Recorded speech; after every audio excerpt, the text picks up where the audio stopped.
Well, it's time to talk about the SHW Championship, and there's so much history here.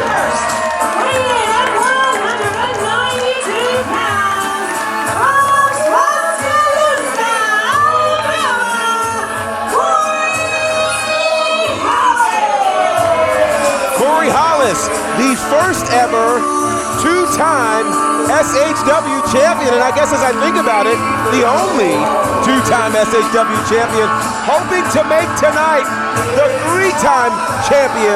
And we have a lot of questions still about where the loyalty lies for Corey Hollis, even when he's come donned in an SHW t-shirt.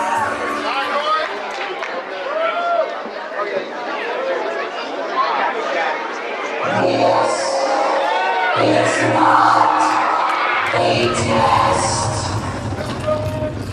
This is reality.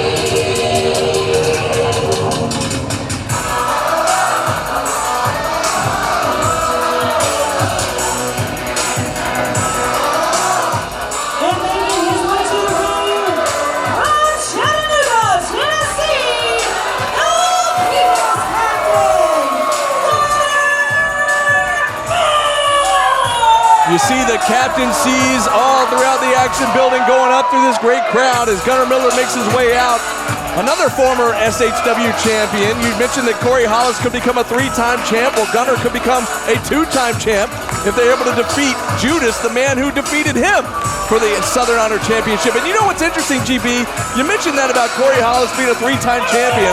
I'm still just blown away because it wasn't until earlier this year that he returned to wrestling. That's right. He had been retired. That's right. Who would have thought 6 months ago that he would even be saying that he might be a three-time champion? That's crazy. We would have never had that conversation or the thought. And so, again, it kind of, I hate to say this term, but it makes you wonder, what is the end game for Corey Hollis? Speaking of end game, a man that was conspicuous by his absence last month. Well, he's here tonight to defend this title in this triple threat match. And here's the thing about triple threat matches, GB. We know they are no DQ. And as you mentioned, the end game. What does that mean for Corey and Gunnar? They gotta have eyes in the back of their head. They gotta keep their head on a swivel. Not just that, but there's so much history involving the champion and these two challengers. Who's zooming who? In the immortal words of Aretha Franklin, who's zooming who? You can run on. Coming to the ring, but Todd Sexton. On the heart of darkness, he is your Southern Honor champion, Michael Judas. One of the most intense entrances in all of pro wrestling. Of course, being flanked, as Diana said, by Todd Sexton, another member of the End Game, holding that SHW championship high over his head. Like we say every month, GB, don't make eye contact. No, listen, I will turn and look the other way, and hopefully Judas is more focused on other things besides me, but the reality of it is this. This is a very dangerous match. There are so many connecting points between these three guys, and I'll tell you something. Judas walking into this matchup, I'll tell you, he's got so much history again. For all of the years that he was connected to Corey Hollis, and then his connection to Gunnar Miller. And it goes like this. Judas defeated Gunnar Miller for the SHW Championship. Gunnar Miller defeated Corey Hollis to retire Corey Hollis. Oh, and Corey Hollis defeated Judas by disqualification in an impromptu title match that just happened a couple of months ago.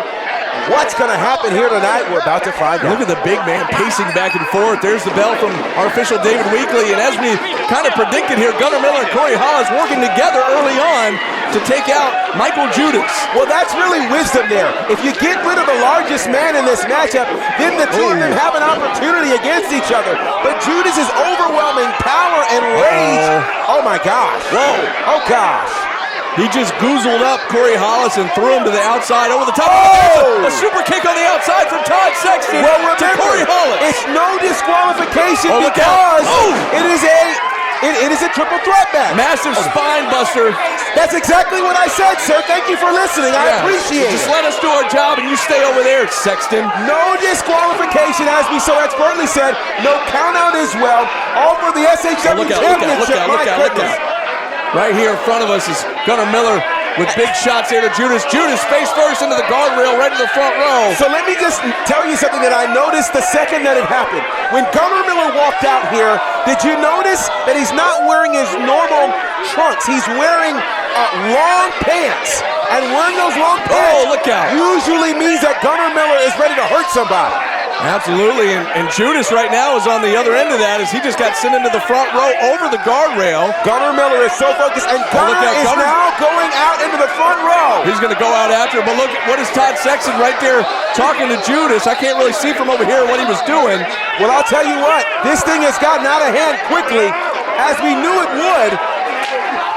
A big right hand there to the solar plexus by Gunnar Miller to Judas. While those two are fighting in the crowd, Corey Hollis is on the other side of the ring trying to recuperate. It's a smart strategy at this point, and really this match hasn't happened very much in the ring. Look out.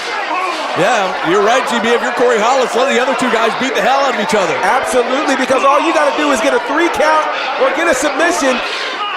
Meanwhile, again, they're making their way back over here once again, GB, heads up. And think about this. Gunnar Miller has not had a rematch for the SHW Championship. And I can't tell it. God. Heads up, guys. Heads up. Right here next to us. Look out right here at the announce table. Oh, boy.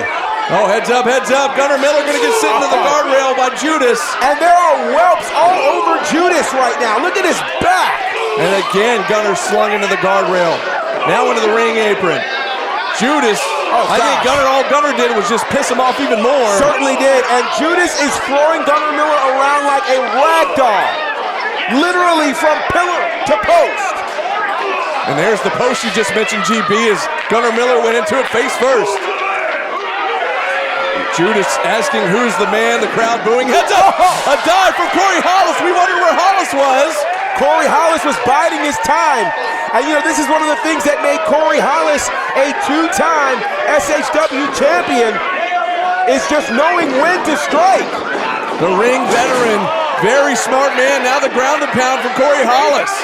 The two former members of Lethal Poison going at it here. You could make the argument that Corey Hollis really helped to mold Judas into the full monster that he is now. Is Corey? Wow. What a big boot from Judas to Corey Hollis. I wondered if Corey was going to try to kill the monster he created, and I don't think he can do it right now because Judas is all over Corey Hollis.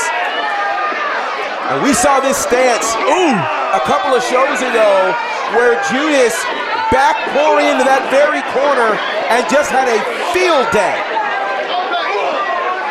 Judas taking his time. Yeah, absolutely what he's doing right now with these big body shots to Corey Hollis. A big splash in the corner from the SHW champion. Corey Hollis really does not want this to turn into a one-on-one match because the strength advantage of Judas will absolutely take over as it is right now. Hollis in a bad way. Meanwhile, somewhere out on the floor on the other side of the ring, Gunnar Miller trying to recover, but similar to what Hollis was doing earlier, might as well take his time, let these two guys beat up on each other for a while. Absolutely. And I say beat up on each other, but it's really just Judas beating up on Corey in the meantime. That's precisely what this is. And it doesn't look like Judas is interested in a pinfall at any point in time. He's taking his time, but listen to these fans. It's so surreal still to me after he's been back for 6 or 7 months that the crowd is behind Corey Hollis. Smart move, using Corey as a weapon against... Corey taking advantage of the no DQ stipulation here in this triple threat as he went for the low blow and avoided the choke slam. That's right, it's right up the alley of Corey Hollis. Step up enziguri there to the big man from Corey Hollis. And now Corey looking to get the crowd behind him. Now where is Corey Hollis going? Corey going to head up top to the high rent district. What's he got in mind here is Gunnar Miller sneaks back into the ring behind Judas. Oh, heads up! Oh, no! Judas out of the way just in time. I think that drop kick was meant for Judas, but instead it caught Gunnar Miller. Absolutely, and in the case of a triple threat match, I mean, really, it's the best man and anything goes. And, oh, boy. Judas has been looking for this choke slam. Will he finally connect? No, not quite. as Corey escapes and then chops the back of the leg into the ankle lock on that left ankle of Judas. And this is a great move here from Hollis. The question is, does he have the strength to really take out the ankle there of the champion Judas? Now Judas, again, being so tall with his long arms, might have a better chance of reaching the ropes if he can get to them. Well, here's my question, GB, in a no DQ situation. If he gets to the bottom rope, Corey doesn't really have to let go. He can't get disqualified. That is a great point.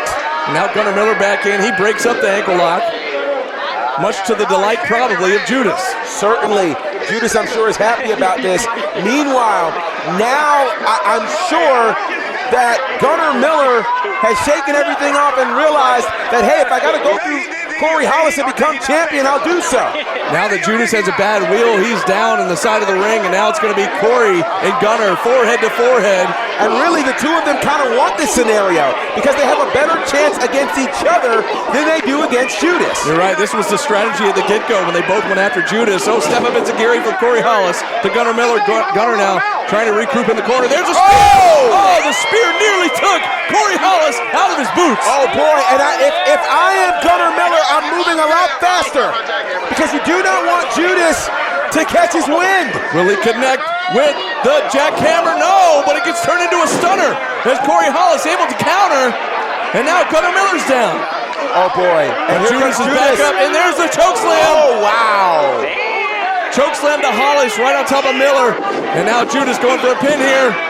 Oh, counter two. That could have been a 3 count. Nearly retaining his title was Michael Judas, but Gunnar Miller kicking out just in time. Judas. Meanwhile, all sorts of ideas being thrown to him by Todd Sexton. And I gotta admit, Todd Sexton in the corner of Judas has made Judas that much more dangerous. Gunnar Miller slow to get back to his feet, but Judas is gonna help him up. Perhaps looking for his finishing maneuver here, but no, Gunnar gonna counter into a huge back body drop. And that was a big one.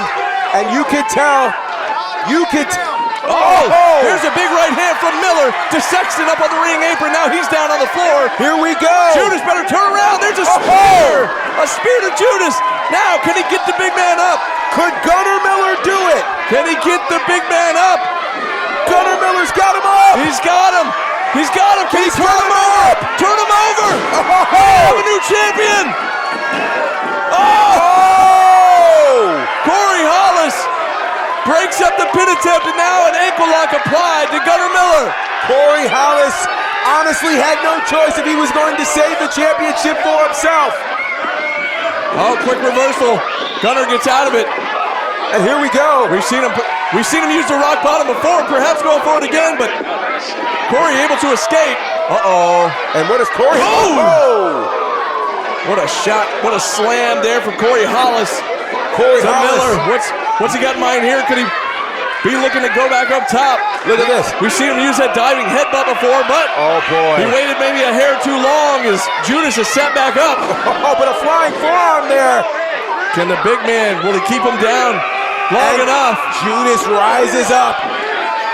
You said it, man. You said it. Corey has basically created this monster. This is like Dr. Frankenstein and Frankenstein's monster in here in this ring right now. And Corey just cannot keep the monster down. He cannot. Corey Hollis. He's going to head up top. Will Judas stay down long enough for Corey to connect here? That is the question. Flying headbutt. He got all of it. Flying headbutt connected. He got all of it. Can he capitalize? Here we go. Wait a second. Corey Hollis had it won, but from the crowd comes Nick Halen, the other third of the end game. Nick Halen has shown up here, and again, it's triple threat rules, no DQ, anything goes, and now Corey Hollis having to deal with seemingly all of the end game. We should have known. We knew Nick Halen was here because he's an entrant in the Rumblejack later tonight. Oh! Spit. Wait. I think Gunnar was going for Nick Halen, but instead, I don't know, he connected with Corey. That's a great question. I'm not sure. There's now Sexton going to send Gunnar into the post. And now Nick Halen going after Corey Hollis. Sexton is orchestrating all of this. And now Nick Halen just feeding Corey Hollis to Judas. Judas now Will he finish him off here? Judas has got him up. Gunnar Miller's been taken out of the picture. Oh, boy. And Corey just gets planted by Judas to retain the title. Judas hooks the outside leg. Oh, boy. And Michael Judas retains.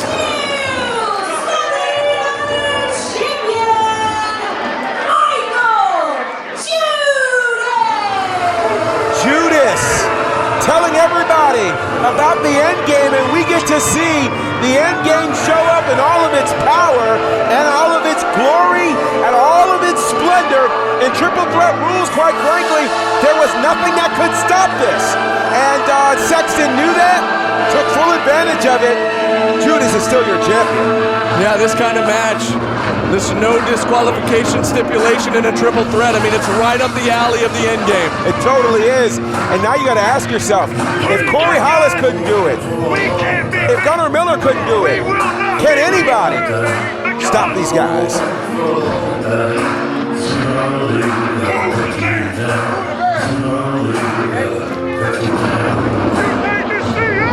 Well, there it is. The end game. Still controlling the SHW Championship. And we could be in for some very dark days here in SHW. Wow. We have seen 3 wild and crazy championship matches here to start off the night, GB, and we still have a huge, the biggest one ever as a matter of fact, 35 competitor Rumblejack match still to come here tonight. And you've got to think that the end game will be paying close attention to this, because whoever wins this has to become the #1 contender for the SHW Championship. And I'm just wondering, do you really want the title that bad to have to deal with Judas and all of the end game? Well, here's the thing. We know for sure that Nick Halen is an entrant. He has been announced. My question is, if he wins the whole thing, will he face off with Judas? I almost think that he might just decide to hold that whole #1 contendership thing hostage. I think it'll ensure that nobody fights Judas.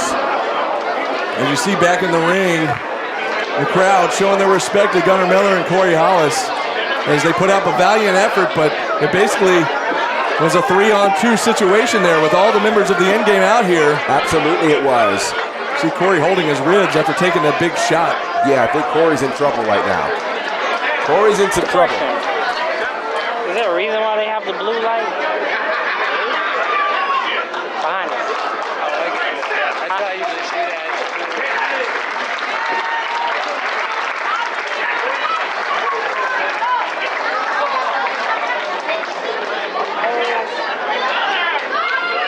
Rumblejack is next. Rumblejack is next. That's all I'm asking.